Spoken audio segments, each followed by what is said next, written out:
Bucket it, blessings and more beatitude. Now viewers, have a look at some of the catastrophes that Zeta recently created and a rebuilding process in which the residents are undergoing at this moment in trying to return to normality. But first, and most importantly, if you are new to the channel, if it is your first time over here, please I'm asking you to subscribe. Plus, click the notification bell and while doing so select option all, so that way you'll be first in line to be notified about each and every activities on our channel. And also remember to give this video a like for YouTube algorithm. Blessings and more beatitude. Bucket it!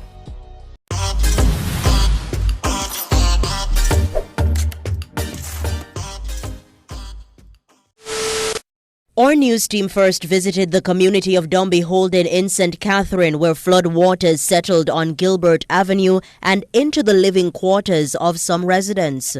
However, CVM Live understands that the community has never had this problem before. Gore scheme that he build up.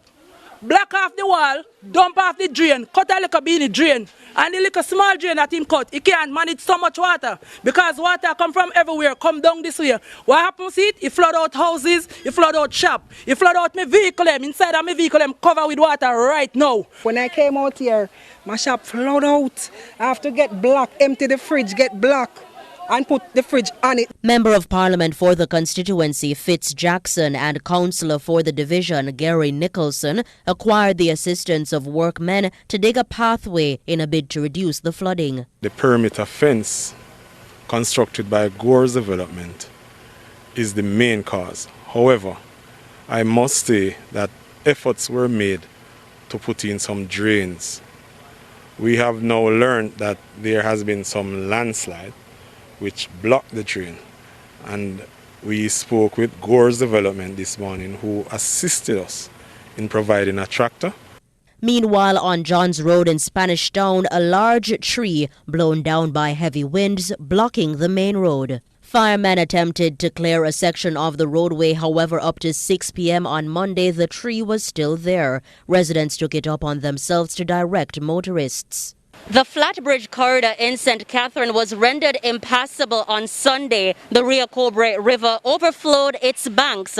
Workmen from the National Works Agency carried out cleaning up activities along the corridor. However, vehicular traffic is still prohibited and motorists are being asked to take alternative routes. And in Linstead, the district of Dawkins Bush in the Treadways community, residents were marooned as the temporary bridge they used was washed away by flood waters Sunday night into Monday. However, they say the construction of a new bridge has taken a slow pace. And then yesterday I was coming from church, I could never pass because all of they say, all of they go out. I'm not see nobody I do nothing. And then a amount of money I have to lift me cross. End up put me over there so for cross. CVM Live spoke with the councillor Sydney Rose, who told us that limited resources is the cause for the slow construction. Robian Williams for CVM Live. Following a period of low water levels, the two major catchment systems which serve the corporate area, the Hermitage Dam and the Mona Reservoir right here, are at 100% of their capacity. Now, while this is good news, there lies another issue. The National Water Commission has been experiencing challenges in supplying several parishes due to blocked intakes and turbidity, which have resulted from the recent heavy rains. Among the affected parishes are St. Andrew, St. Catherine, St. Thomas and Clarendon. Corporate Public Relations Manager at the NWC, Andrew Cannon, says when the island experiences persistent heavy rainfall, it is inevitable that systems will be adversely affected. Here at MacDonald Place, Kingston 11, one resident is still mopping away flood waters. But like several other residents in the community, she hasn't seen a single drop of water coming from her pipe since the torrential downpour. Another resident tells CVM Live that the water supply to the area is usually consistent. You can see the top, it's sun and not a tip in the pipe, nothing at all. So you have no water to do nothing at all. Even the flood out, no water to wash nothing or so. We got to pile up everything. So that's the big problem. Andrew Cannon says blocked intakes are also affecting water supply operations at the Constant Spring Treatment Plant in St. Andrew, which serves most of the corporate area. Despite those challenges, our crews have been working right around the clock to ensure that we clear these blockages and that we restore supply as quickly as possible. He says the NWC has started the restoration process for a number of areas. The ferry and Mullines booster, which also serve the corporate area, have been restored. Cannon notes that work is being done on the Charlestown system, which serves Portland. Meanwhile, he's making a serious appeal to citizens. And these blockages, would include a number of things, such as tree branches and all kinds of stuff, and silt and that kind of stuff.